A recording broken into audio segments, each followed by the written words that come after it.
Hello, everybody. My name is Steven. I'm back. It is now 2025, and it's been a minute since I recorded a video. So I thought it'd be really cool to look back at 2024, both from a perspective of reading and writing. Overall, I think it was a pretty good year for me. And so I thought this would be cool. Just something I could look back on and see everything that I read, the projects that I started with my writing, and the ones that I finished. And of course, I need to report on my progress. If you've seen my previous videos, I mentioned my goal in the last 3 months of the year to finish a book. I want to write 100,000 words. And so we will check in on that. I'll let you know how I did as well. So let's start with what I read. I've got a giant stack of books here. These are all the physical books that I read in 2024. I also listened to a number of audiobooks. And for a lot of booktubers, this is probably nothing. But for me, this was more than I'd read in a very long time in 1 year. And so I am kind of proud of that. So I had a few goals going into 2024. And one of them was that I wanted to try to expand the kinds of books that I read. And I also wanted to do kind of a tour of the genre that I was thinking about writing in, which was kind of horror and thriller. I have no soul. So if you recognize some of these titles, we have a few here at the top, which I had selected to really just kind of give myself a taste of horror throughout, really a couple decades, I should say. So let's take a look at those. The first one that I read was Rosemary's Baby by Ira Levins. And this was a really enjoyable read. I loved the twist at the end. It was very fast paced and honestly a masterclass in plot. I really enjoyed it. I also read American Psycho by Bret Easton Ellis. And this was a lot. It was as dark and gory as all the reviews said it would be. But honestly, I think it's a classic for a reason. It's a very well-written book, and I would like to say that I enjoyed it, but that is probably not true, because that is the book that has made me squirm like no other book has. Some of the scenes are very descriptive, but it was very well-written, and I don't regret reading it. Another one that I just finished is Ring by Koji Suzuki. This was awesome. I'd seen the movies, I'd never read the book, and I'm glad that I did. It was a really fun read. I also read Carmilla. So this was kind of going back, hearkening to a classic. It's very good. This particular version was edited by Carmen Maria Machado, and it has some awesome queer readings of the text to think about, which was very interesting. So highly recommend that one as well. And then I read The Haunting of Hill House by Shirley Jackson. Nothing like the show, obviously, but it was really cool to see how the Netflix show was kind of inspired and ties in to some of the events and ideas that Shirley Jackson put in her classic. Over the summer, I went camping in the mountains for a week, and I brought with me Annihilation by Jeff Vandermeer. That was an experience. I read this book in about 2 days, mostly sitting in a hammock out in the woods alone. And I can't think of a better way to experience Annihilation. This was so fascinating, such a good book, and I absolutely loved it. Okay, another classic, Daphne du Maurier's Rebecca. When I read this, I really was hoping to get a good taste for the Gothic novel, kind of the predecessor, in my opinion, to modern day thrillers. And not only was this a just beautifully written book, but I would say this is another masterclass for anyone who wants to write kind of mystery or thrillers. I highly recommend Rebecca. That was a great read. This was a more recent one that I just finished. It came highly recommended from a lot of editors that I saw online, and just a lot of good things about it. Overall, I did enjoy it. It's very well written. This is The God of the Woods by Liz Moore. Okay, I also read, this is a self-published title called Downpour by Kimberly McLaughlin. This was one of my good friend's wife who wrote this book, and I was happy to read it. It was very witchy, very fun, more of a YA book, but it was a good read.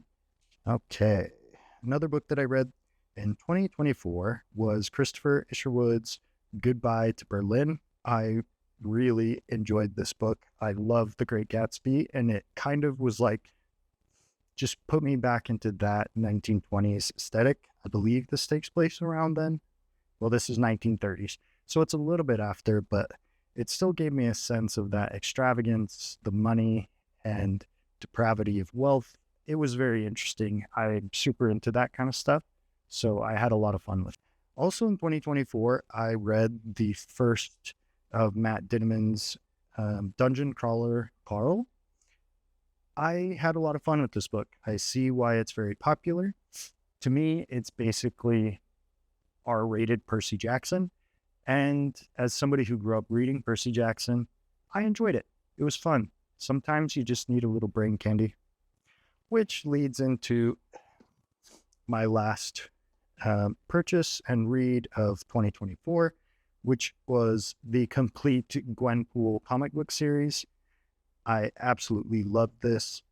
For those of you who don't know who Gwenpool is, basically they took Gwen Stacy from Spider-Man and then mixed her with the Deadpool character. This was so fun. I love this series. She is a normal person who is transported into the comic book world. So she grew up reading Marvel comic books and knows everything about Marvel heroes. So now that she's in the comic, she doesn't have any superpowers, but she realizes that as the main character, she can use a lot of tropes to her advantage, and things usually just work out in her favor. So it's just super funny, very rowdy, and I absolutely love that series. In terms of audiobooks, it looks like I wrote them down. It looks like I listened to 8 audiobooks in 2024. So in no particular order, they were Lacey's Story by Stephen King, The Lost Metal by Brandon Sanderson, Cell by Stephen King, and the rest of these are actually by Stephen King, Bag of Bones, Dreamcatcher, Dolores Claiborne, The Dark Tower 1, and The Dark Tower 2. I've really been enjoying King on audiobooks. They're very easy listens and just fast-moving plots, all of the things that people love King for, I think make them just great audiobooks, great to have when I'm driving in the car or in dull moments throughout the day. So that is why I listen to so much King through Audible.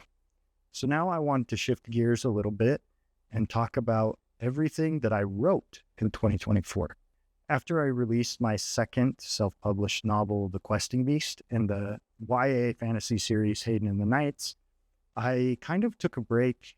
I think I was a little exhausted creatively, maybe, or it was just distractions in life. Whatever it was, 2023 was a weird year. And so when I came into 2024, I really wanted to write more. So I have a setup right here. I think you can see it. As I write, I like to polish my pages as much as I can, and then I print them off and add them to the stack. This helps me see my progress and also stay motivated. So in 2024, I started a lot of projects. I only saw one to completion, and we'll get to that in a second. But I did have a lot of fun, and I think there's a lot of potential in what I started. Some of it I will probably come back to eventually and try to finish. So this first manuscript here is a project that I call Lovely Flesh and Bones. And it's sort of like a dark comedy horror. And let's see, I got to page 64 in this one. So I'm just kicking off the story. I also started a project that was maybe a little bit more YA. This one I call Project Multiverse, and it is also a bit of a dark comedy. I wanted to write a story that follows 2 different multiversal iterations of the same teenage girl. One is kind of like, she finds out her parents are getting a divorce. And then the other version of her is going through a post-apocalyptic situation where the world is taken over by giant ants. Very rowdy, very weird, very fun. I would love to come back to this project and finish it, but ultimately I shelved it for various reasons. I don't have page numbers on here, but I got about as far into Project Multiverse as I did Flesh and Bones. So I'm going to say about 50 to 60 pages.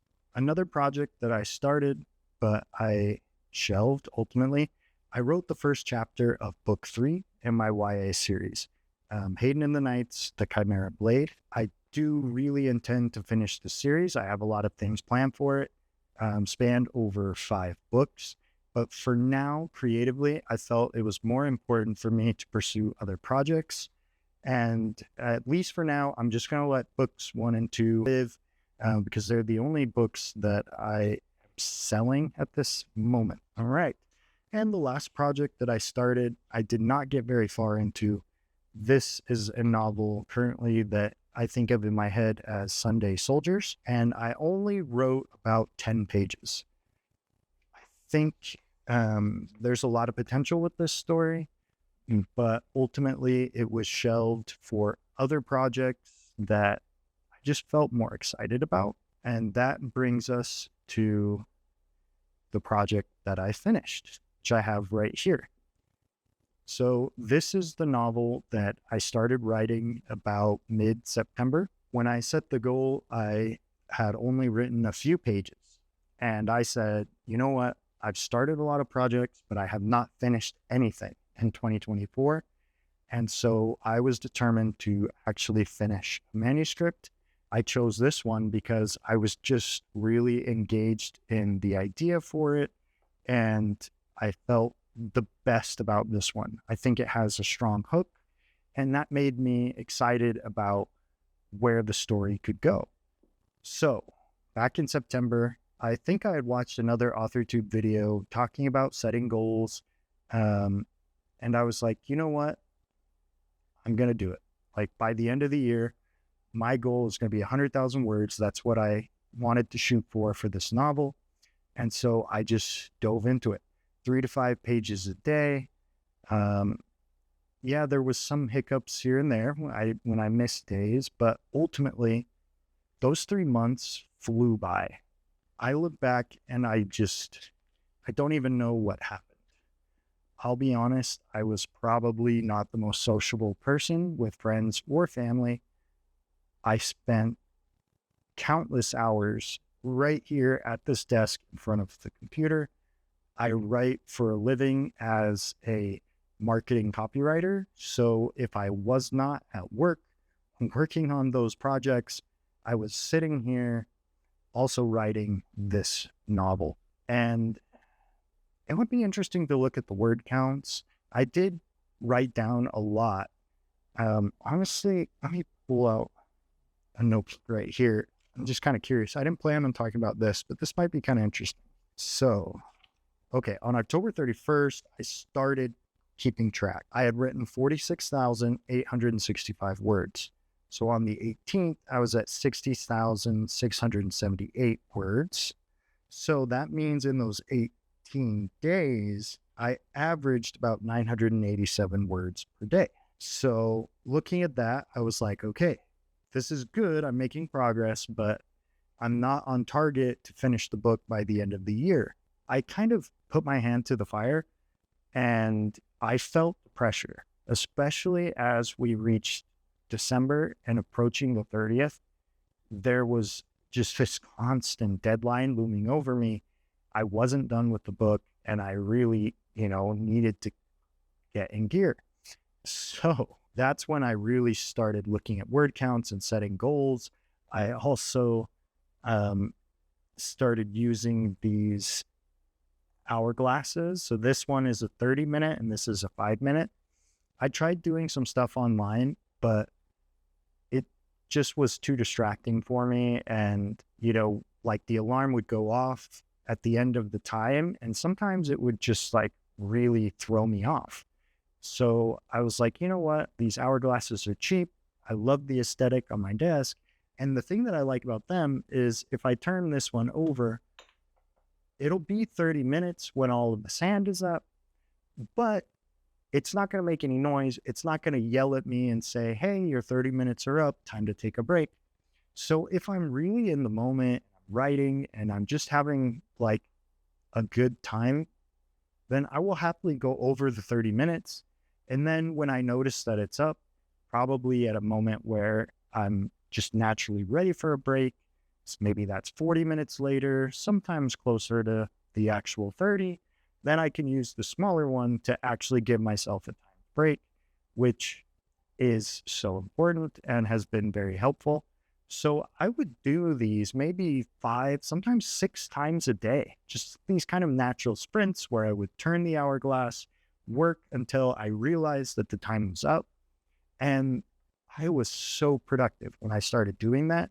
On December 18th, I was at 88,236 words. So the day after Christmas, I started really relying on these sprints. I did that day 4 sprints, 824 words, then 683 words, then 916 words, then 791 words, for a total of 3,214 words in one day. And so if we go back and remember the numbers that I was talking about in November, when I was averaging just under 1,000 words a day, just by implementing this and pushing myself, I was able to almost triple my output on that day, which is honestly incredible.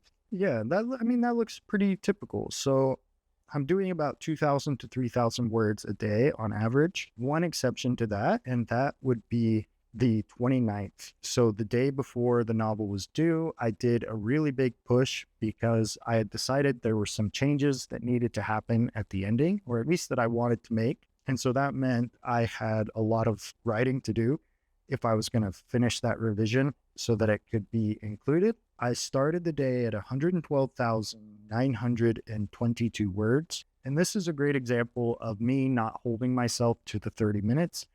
So I don't know exactly how long these blocks actually were, but for the first sprint, I wrote 2,476 words. For the second, I wrote 4,655 words. Then after a break, I came back and wrote 2,656 words. So if my math is right that I did here in the notebook, I wrote over 10,000 words in one day. And that was a new record for me. I don't think I've ever written that many words of a novel in one day. I don't outline my books, and that was definitely the case with this. I just discovery wrote, I pantsed my ass off and just kind of discovered the story as I went, which was an amazing, beautiful experience. I absolutely love writing that way. I love the discovery. I don't feel like, for me, outlining benefits me at all. I would much rather just kind of float down the river and see where it ends up. That works for me. I hope you enjoyed this.